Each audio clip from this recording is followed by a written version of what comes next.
Welcome back to our channel. Jackie here, and today is going to be a short, quick and easy video on how to download your own YouTube videos. So let's get to it.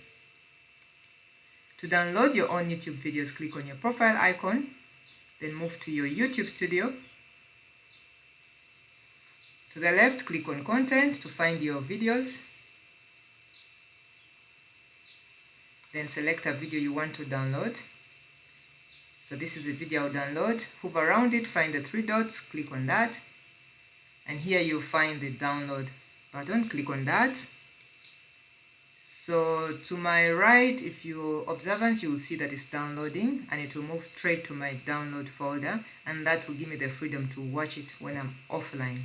So it's very easy to do without engaging third-party applications.